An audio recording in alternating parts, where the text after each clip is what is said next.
Hoje é dia de pulverizar, molhar as folhagens, aumentar a umidade com fertilizante foliar.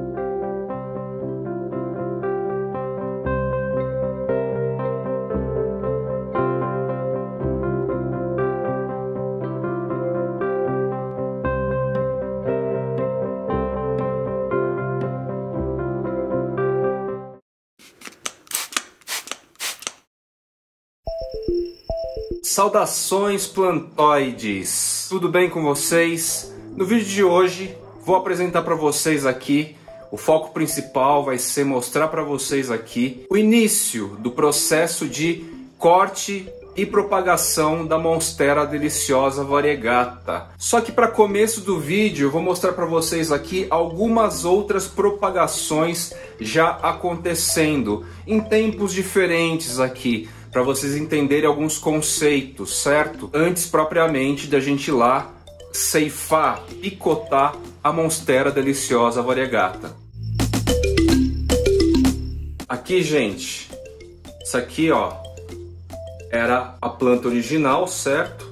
O corte foi feito entre nós e nasceu essa gema que se desenvolveu nessa planta aqui. Raízes novas, raízes antigas, as novinhas são sempre clarinhas e vai surgindo essas outras raízes branquinhas com as capilaridades, certo? Essa aqui também. Isso aqui é um Philodendron SP Burlemax, certo? Que, como a gente viu no vídeo partilhado na parceria com o Scott, o Burlemax ele vai se dividindo aqui em diversos nós, em diversas brotações, certo? Lembram do Ascbac que eu perdi, que eu quebrei a mudinha nova? Quebrou aqui, ó, nessa parte, acho que dá pra ver. Só que eu comentei também que ela tava com uma geminha nova nascendo ao mesmo tempo. Tá aqui a gema, certo? Muito provavelmente então essa estrutura que sobra de raízes e tal vai dar prioridade para essa geminha aqui que tá vindo. De altitude, endêmico, brasileiro. Todas as plantinhas que eu mostrei até agora é a mesma técnica de propagação. O corte é feito nos entrenós e no meio fica o nó, onde vai se desenvolver a nova estrutura de planta, a nova gema. Aqui está o Ascbac que sobrou. Há esperanças aqui, porque tem quase nozinhos já no próprio brotinho aqui. Tem um pontinho aqui de raiz, inclusive, que capaz, apesar de bem novinho, capaz que propague, certo? Capaz que desenvolva. Eu estava falando recentemente com um produtor, amigo, certo? Essa aguinha aqui, onde já tem material enraizando, então tem o brotinho do Ascbac, eu tenho aqui duas Monstera, três espécies diferentes. Eu tenho aqui aquela begônia, do vídeo da begônia brevirimosa, começou a dar aqui, ó, gente, além das raízes, tá saindo já as pequeníssimas gemas, não sei se o vídeo não sei se vai dar para ver aqui, novas folhas, tá? Novos pecíolos e novas folhas. Tem aqui também algo meio exclusivo, vejam só, disso aqui, ó, sem folha, sem estrutura, sem nada. Tinha uma gema aqui que não deve prosperar, mas daqui a planta vai dar sua continuidade. A partir do que? Dessas pequenas raízes, esses pontinhos brancos aqui, ó. Raízes já mais visíveis e alguns pontinhos brancos aqui. Não sei se é visível. Esses pontinhos brancos são raízes novas saindo. Disso aqui, vejam só. dessa coisa aqui aparentemente insignificante, que muita gente não daria valor, ou até mesmo não acredita que isso aqui é possível prosperar, vai sair o quê? Um Philodendron verrucosum rojo, é aquele que tem o verso da folha mais avermelhada, é uma variação do Philodendron verrucosum, tá? Quando eu peguei esse toco, eu achei que ele estava meio seco e tal, iniciei o processo dele na estufa, no terrário aquário, no modo cobrir levemente esse toco com esfagno úmido, só que eu achei que como ele estava meio seco, a hidratação não seria eficiente. Lógica, lembra? Cultivo é muito de lógica. Como eu percebi que ele não estava muito hidratado, estava seco, e aquele contexto talvez não fosse suficiente, coloquei na água direto, porque água direto é a hidratação plena que você pode oferecer para uma planta, ok? Para um pedaço, uma muda. E aí então consegui resultados a partir dessas raízes. Esse toquinho que eu mostrei para vocês tem 3 nós. Daria para tentar propagar 3 plantas. Isso no máximo aproveitamento, que não é o meu caso, não é o meu desejo agora.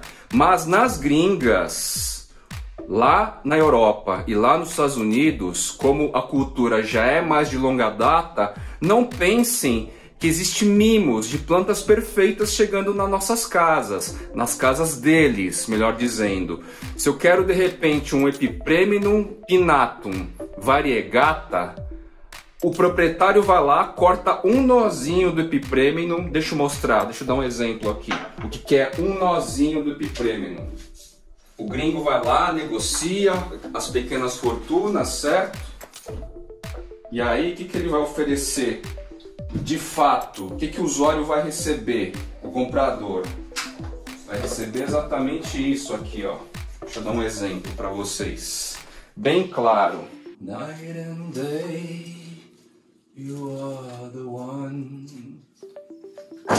Então, a pessoa, o comprador, vai receber assim, ó. Vai receber a planta desse jeito. Uma folhinha, um nó, o corte entre nós, o nozinho aqui no meio, certo?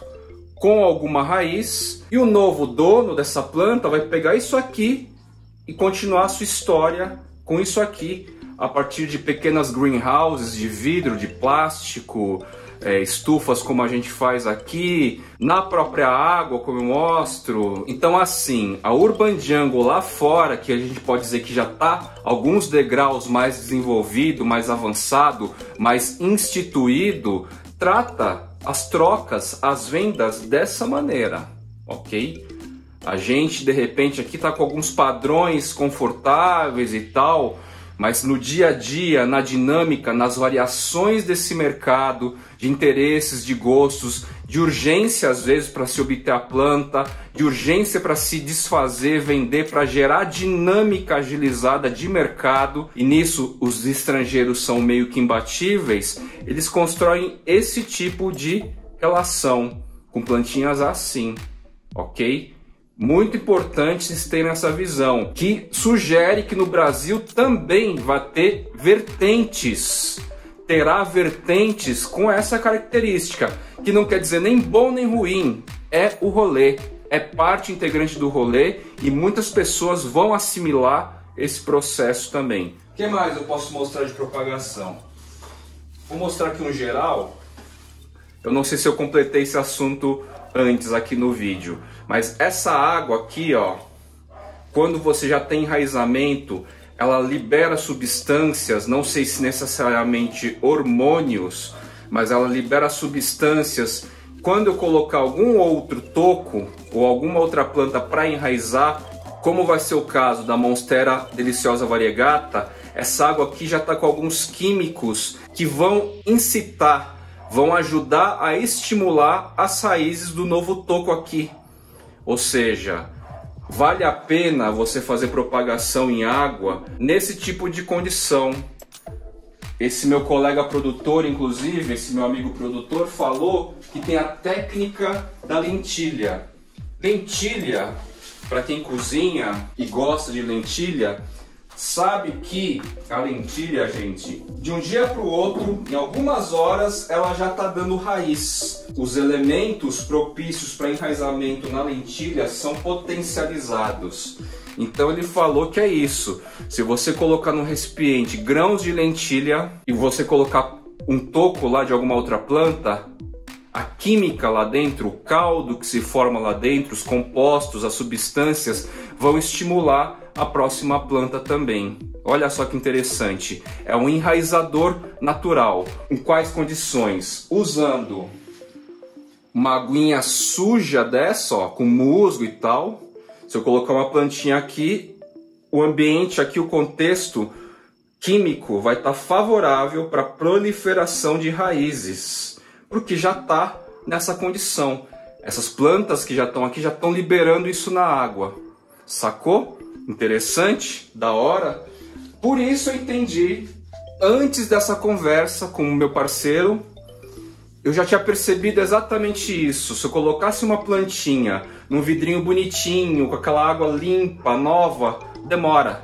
Quando eu coloco uma planta já nesse caldo sujo, nojento, largado e tal, entre aspas, tudo muito entre aspas, eu percebi esse enraizamento mais rápido, por pura observação, vivência e etc. Feita então essa importante introdução relacionado à propagação por estaca, todas as modalidades que eu mostrei para vocês é por estaca, ressaltado para vocês a importância dessa aguinha suja de enraizamento, cheio de compostos aí, potencialmente hormônios, mas com certeza substâncias que vão estimular o enraizamento geral da galera que estiver aí dentro. Esse vídeo aqui vai ser a primeira parte do trabalho de enraizamento da Monstera Deliciosa Variegata. É o início, certo? As raízes não vão desenvolver hoje, então o vídeo vai ter uma continuação em breve, ok?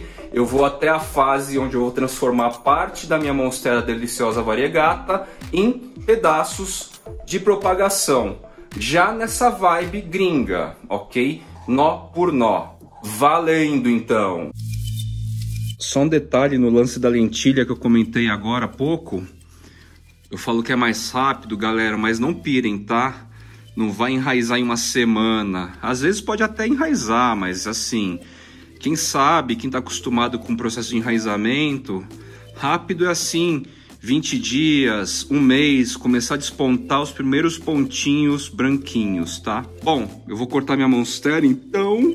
Por que eu vou cortar? Repetindo um pouco, eu vou cortar porque eu não quero tutorá-la muito alto aqui assim. Decidi com ela isso, tá?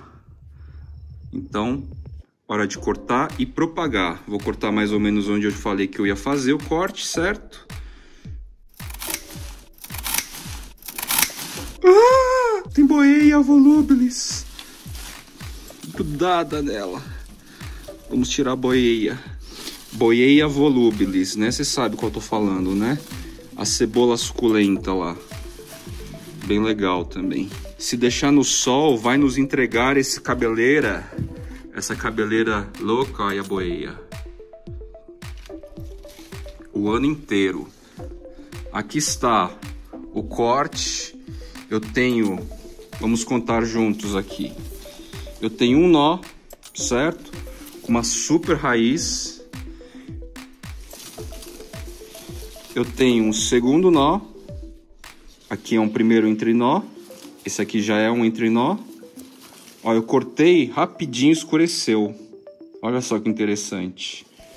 A outra ponta deve estar escura também já. Efeito da oxidação do ar, ok? Então, a segunda aqui, certo? A terceira, a quarta e a quinta, meio que essa é a parte que a gente chama, essa parte da cabeça é a parte apical. Esse nó aqui, que eu vou cortar aqui, vai garantir o quê? folhagens já mais ou menos desse tamanho, ó. Meio mint, uma folha meio mint, e a mais nova tá com pouca variegação. Os demais nós, a planta vai resetar, ou seja, a tendência é nascer folhinhas menores, mais juvenis dos nós anteriores, tá? Essa é a tendência, ok? Vamos levar lá para a mesa e eu fazer os cortes, vai ficar mais fácil aqui para a gente continuar o processo. Já realizei os cortes aqui, tá? Ó, o quebra-cabeça aqui. Cortei tudo no entrenó, galera. Então, nesse primeiro carinha aqui, a gente tem esse raizão enorme. Vou tentar preservar ao máximo, porque dessa raizona enorme aqui, tende a nascer capilaridades. E a gente tem pontinhos de raízes aqui já, ó. Esses pontinhos pretos são raízes que estão despontando, tá? Eu não sei nem se eu vou conseguir preservar essa raiz comprida, que tá muito longa, mas vamos ver. Nesse segundo, já não tem raiz comprida, mas tem pontinhos também. Aqui eu sinto, dá pra ver até, eu acho, uma protuberância. No terceiro, tem bastante pontos, ó. No quarto, a gente tem raízes aéreas aqui também. Vamos tentar aproveitar. Não tem pontinhos, mas tem essas duas raízes aéreas que dá para aproveitar. E no quinto, que é o apical, ou seja, é a ponta da planta. E a tendência é continuar a crescer mais ou menos nesse tamanho que ela já nos entrega, certo? Não tem ponto, é a parte mais nova, não tem nenhum ponto de raiz, certo? E sobre a variegação, gente, é aleatória.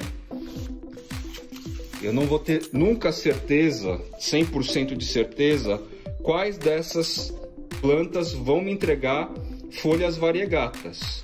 Podem vir verde, podem vir extremamente variegata, como eu já falei no outro vídeo, ou seja, 90%, 100% variegata, que não é legal, não é tão bom, porque a ausência de clorofila pode acabar matando a planta, certo? E pode nascer parcialmente variegata, que é o ideal, né? 50%, 40%, 60%, certo? Por isso eu digo, desses cortes aqui, não dá para ter certeza. Vamos ver aqui onde que a planta resolve estourar as gemas. Primeiro, então, ela vai produzir capilaridades e raízes branquinhas para poder absorver os nutrientes. E no fluxo natural, às vezes nasce gema antes de uma raiz mais aparentemente formada, tá? Mas em geral, primeiro as raízes vão se desenvolver com capilaridades branquinhas, com aqueles pelinhos assim, para poder puxar o nutriente, para depois ter força e energia para fazer brotar uma gema com folha, com pecíolo, parapecíolo e folha, certo? Vou colocar então esses caras numa aguinha nutritiva, certo? Aqui, ó, eu tenho Rhaphidophora tetrasperma enraizando na água. Essa folhinha aqui é dela, de um corte central, né? Não apical, resetou, ó. E nasceu assim, parece uma monsterinha, inclusive. Tem espaço aqui, ó. Então, enraizamento. Já apresentei vídeos com essa beldade, com essa modelo aqui, essas modelos. Vou aproveitar essa aguinha aqui, então. Então, daquela primeira parte, a raiz está muito comprida. Eu vou cortar, tá? Não tem necessidade de mantê-la. Vamos colocando na aguinha enraizadora.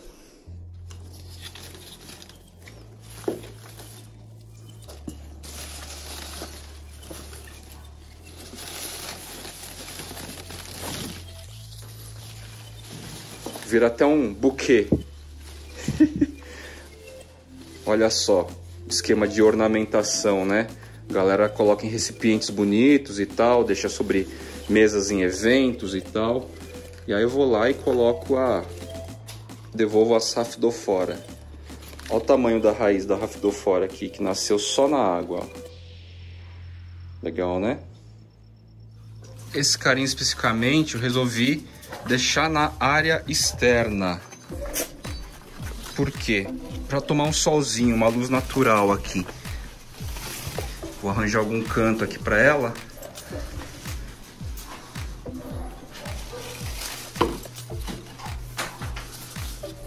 Tá aqui. Ah, o tango não vai mexer. Engraçado que o tango percebe situações onde que pode puxar e bambar. Então ele não vai se arriscar a mexer, né? Então tá aqui, ó. Vai tomar um solzinho. Como a gente tá no outono e a cobertura aqui tem filtro, vai tomar um solzinho aqui perto das suculentas, certo? Isso aqui, esse leve sol, essa luz um pouco mais intensa, vai ajudar, vai favorecer, vai dar energia para elas seguirem um fluxo aí de desenvolvimento, né? No caso aqui elas vão entender que é o momento de produzir raiz.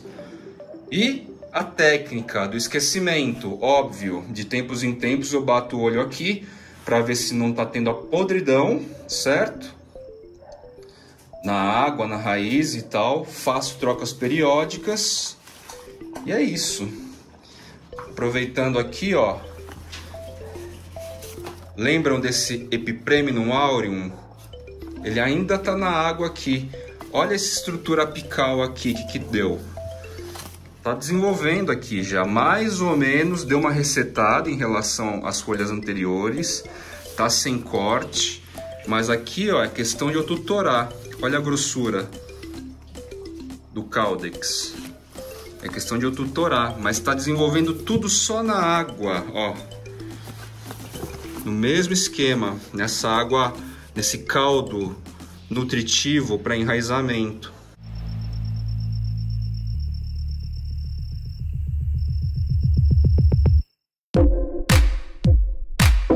Vou ficando por aqui então, meus queridos plantoides. Esse vídeo terá continuidade daqui um mês, talvez, um mês e pouco.